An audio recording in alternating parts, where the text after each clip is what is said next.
All right. The recording has started. We're going to get started. We are on page 189, chapter 17. Remember, he's basically part of the family now. He's got that funny nickname, Sleepy LeBone, and he's going to stick with them for now. Hermione Calloway, still not happy about it. Everyone else seems happy to have him around. But remember, he's got to pull his own weight, they said. He's got to do chores. He's got to be patient with everyone. All that shenanigans, okay? So chapter 17. I held the mop so that it was floating on top of the water in the bucket. I was pretending that it was that underwater boat in the book Mama read to me, 20,000 Leagues Under the Sea. Captain Nemo, I whispered, pretending I was a sailor. Hey, matey, the squabs were only able to plug 10,000 of the leaks we have. That means we have 10,000 left. And dadgummit, I think we're going down with all hands on board.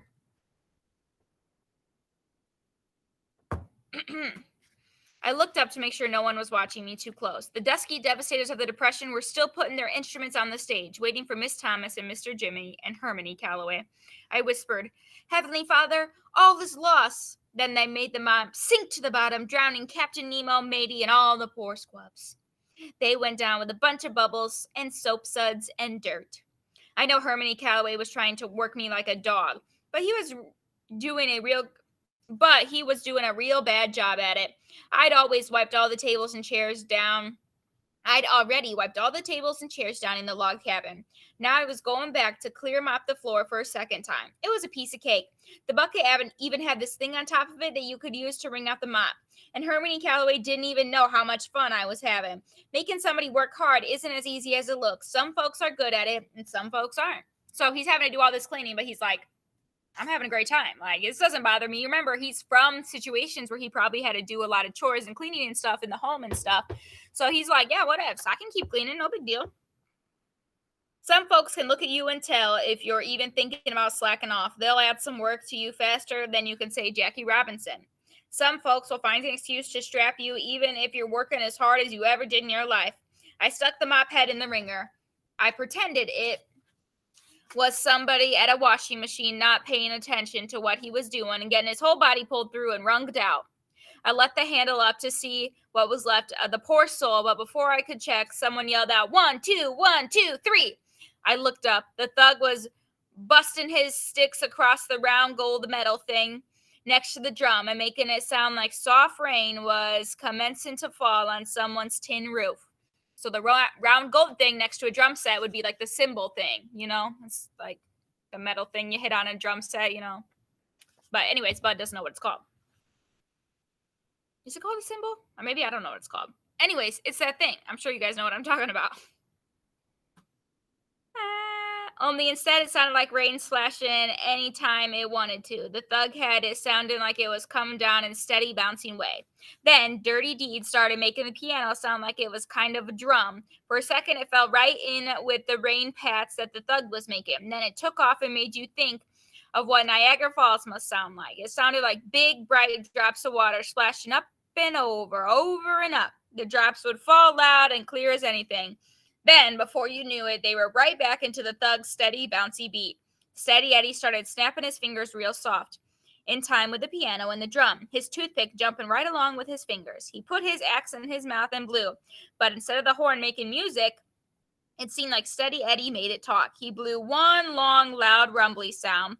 I knew right then, with that one deep, sad moan, what the most beautiful sound in the world was. Steady held the note for a long time, then made the sax drift away from the rest of the storm of music. It swirled and floated back and joined the rain sound that the thug and Dirty Deed kept going. I just stood there. I didn't even hear Miss Thomas and Mr. Jimmy and Hermione Calloway come up behind me.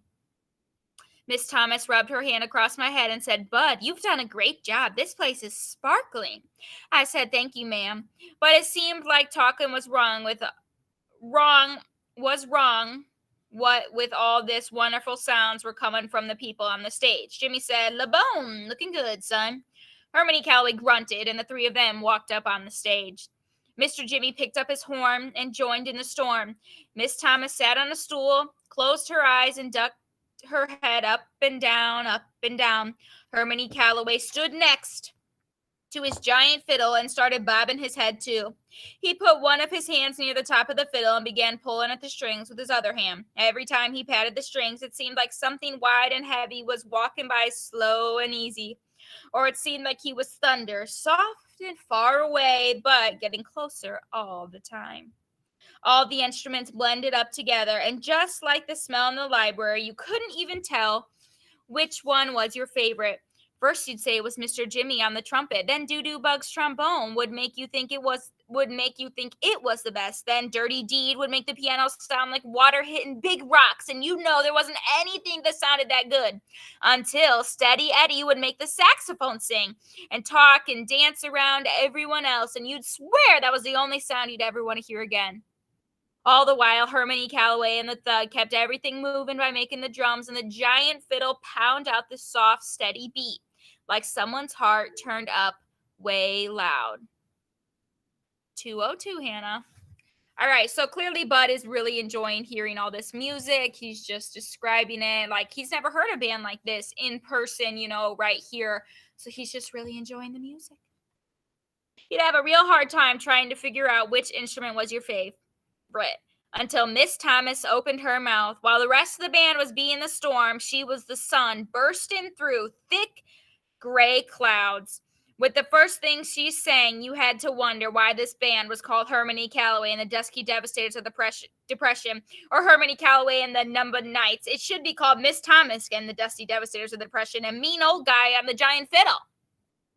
She was so good, she didn't even have to sing real words. Mostly she was just singing things like la da dee da dee da da, ah oh wee oh ha wee oh wah ee wah day. She ain't even singing real words, she's just singing sounds. Then Steady Eddie would answer on the saxophone, and before you knew it, the two of them were having a regular conversation. Every once in a while, Mr. Jimmy's trumpet would come in and put his 2 cents worth in. Then it would fade away. All the other instruments took turns trying to interrupt the conversation, but in the end, it was Miss Thomas's voice and Steady's saxophone doing the talking that you really wanted to listen to.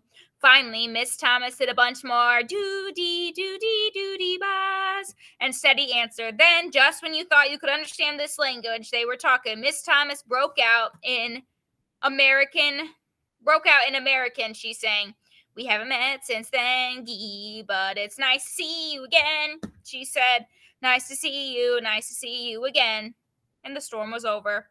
The last thing you could hear was the rain from the thug and the thunder from Hermione Calloway getting farther and farther away, like the storm had gone and blowed itself over into the next country. Then it was dead quiet. I let the mop fall over and clapped as loud as I could and said, wow. Miss Thomas stood up and did one of those curtsy bows. I clapped louder. I could see why this band got to have 6 exclamation points behind their name. All right, we are going to stop there, but you're going to have a small homework assignment. You're going to write me, what chapters have we read this week? I think we've read 15, 16, and 17 are the chapters that we've read this week. So you're going to write me a review question and answer from either 15, 16, or 17. I'm posting it in like 5 seconds, so hold on.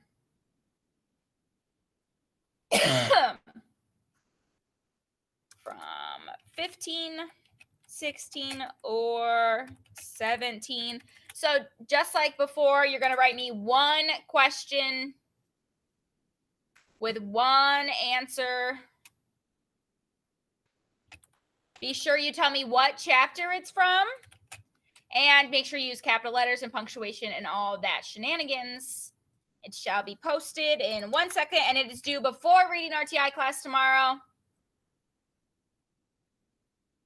All right. Your homework assignment is officially posted. So any question, any answer that you can think of, a review question. We just finished chapter 17, Isaac. But your review question can be from chapter 15, 16, or 17, because that's what we've read together this week. So go do that. It's due before tomorrow. This will be posted, of course. I'll see you guys later. Bye. Bye.